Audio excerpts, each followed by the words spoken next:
ये तो बुरे दिन आ गए हैं, मोदी जी के समय में बुरे दिन आ गए हैं। बहुत हुआ महंगाई की मार अबरी मोदी सरकार, बहुत हुआ नारी पर अत्याचार अबरी मोदी सरकार, बहुत हुआ बेरोजगार पर वार अबरी मोदी सरकार। फिर एक गाना भी निकाला बहुत प्यारा सा, महंगाई डायन मार जाते हैं, पता नहीं कैसा कैसा।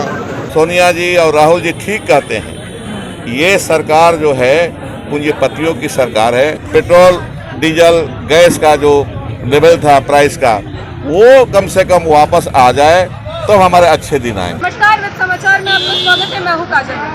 आज कांग्रेस के दिग्गज नेतागण उतरे हैं धरातल पे। वजह महंगाई। जिस तरीके से दिन प्रतिदिन पेट्रोल डीजल रसोई गैस और घर के तिलहन दलहन के जो दाम बढ़ते जा रहे हैं, इन सभी के विरोध में केंद्र सरकार के मुर्दाबाद के नारों के साथ उतरे हैं धरती पे।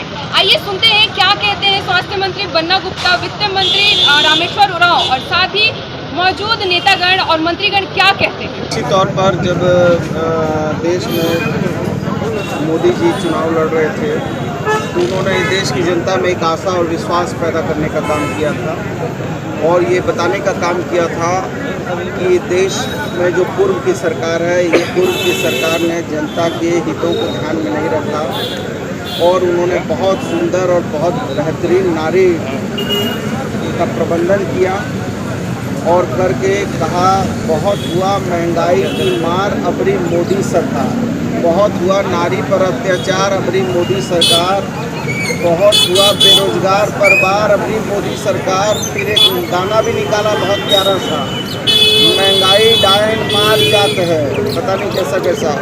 और वो हमारी बहन स्मृति ईरानी तो इतनी व्याकुल हो गई थी कि गैस का सिलेंडर यदि भारी नहीं होता तो यहाँ भी लटका के घूमती, तो रख ली थी जमीन में और पूरा विरोध कर रही थी। अभी पता नहीं कि वो जो डायन है वो डायन कहीं अप्सरा तो नहीं बन गई भाजपा के राज में। 2014 में अप्रैल में ये लोग ने सत्ता पर शासन किया। 7 साल के कार्यकाल में जब उस समय डीजल की कीमत में 3 रुपया 68 पैसा या 65 पैसा के करीब जो है सब्सिडी ली जाती थी, तो उसको इन लोगों ने आज 21 जून तक इन लोगों ने बढ़ाकर उसको 28 रुपया कुछ 68 पैसा के आसपास 29 रुपया के तरफ पहुँचा दिया।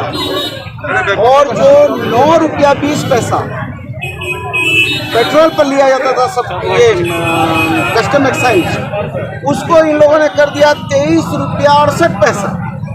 मतलब 14 अप्रैल से आज तक में 258% इजाफा पेट्रोल पर कर दिया, डीजल पर 820% इजाफा कर दिया और कुल मिला के इन लोगों ने 7 साल में जो पिछली सरकार 99 करोड़ रुपया कुछ करोड़ रुपया सब्सिडी में पैसा अर्जित करती थी, इन लोगों ने 4,51,000 करोड़ रुपया एक वर्ष में अर्जित किया और कुल इन्होंने 7 साल में 24,54,122 करोड़ रुपया इन लोगों ने देश की जनता की गाड़ी कमाई से छीन लिया है।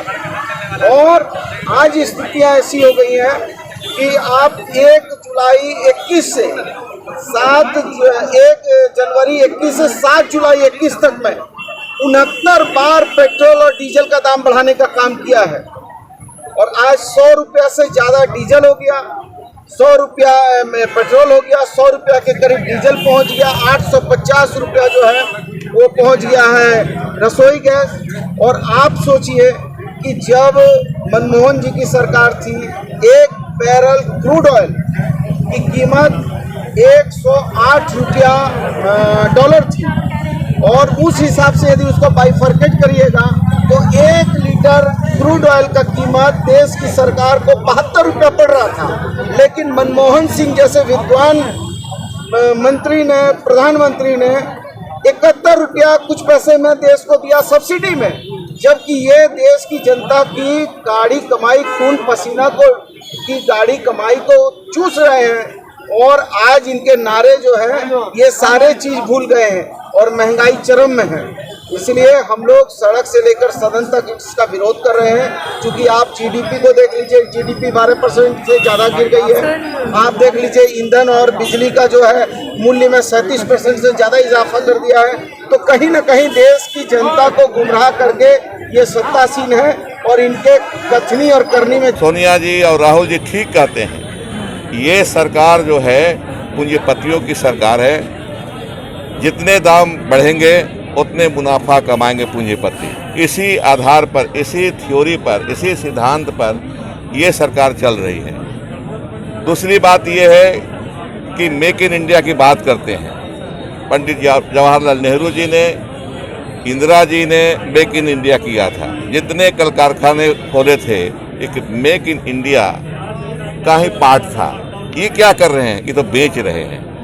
मेक इन इंडिया जो कांग्रेस के ज़माने में आज़ादी के बाद एक मुहिम छेड़ा गया था मेक इन इंडिया का, उसको ये बेच इन इंडिया कर रहे हैं, बेच रहे हैं, इसको बेचने का काम कर रहे हैं। इन सब हालात ऐसे हैं कि अब तो कहना पड़ रहा है, जनता कह रही है कि सरकार आप चला नहीं पा रहे हैं आदरणीय मोदी जी, आप गद्दी छोड़ दीजिए, गद्दी छोड़िए।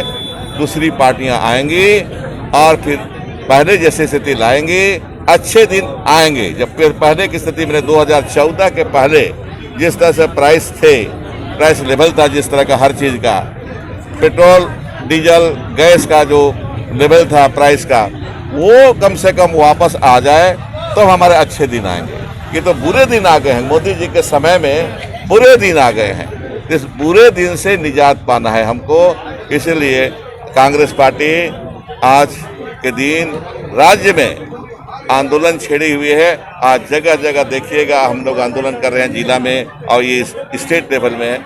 इसके पहले यात्रा किए थे, साइकिल यात्रा निकाले थे और इस तरह से हम लोग कार्रवाई कर रहे हैं आंदोलनात्मक। तो आज हम स्टेट लेवल में हमारे जितने विधायक हैं, जितने सांसद, पूर्व सांसद हैं, हमारे बड़े नेता जो जितने हैं, वो सभी यहाँ जमा हुए हैं। कोरोना के वजह से भीड़ नहीं हो सकती है, प्रोसेसर नहीं निकाल सकते हैं। हम कोरोना का जो प्रोटोकॉल है उसका पालन करते हुए यहाँ जमा हैं और विरोध कर रहे हैं केंद्र सरकार की इस आर्थिक नीति का। जिस तरीके से आपने सुना मोदी सरकार, केंद्र सरकार की मुर्दाबाद की नारेबाजी, लोग जो कांग्रेस नेतागण हैं वो सीधे तरीके से कसूरवार ठहरा रहे हैं सेंट्रल को कि जिस तरीके से महंगाई बढ़ रही है, लोग बेरोजगार हो रहे हैं। साथ ही कई कोरोना काल में कई लोग बेरोजगार हुए, पैसों की तंगी है। ऐसे में अगर दिन प्रतिदिन इस तरीके से महंगाई बढ़ती रही तो एक दिन पूरा भारत देश गरीबी के उस मुकाम पे होगा जहां पे इसे लौट पाना बहुत मुश्किल होगा। इसी तरह की खबरों के लिए जुड़े रहिए वेब समाचार के साथ। मैं काजल, नमस्कार।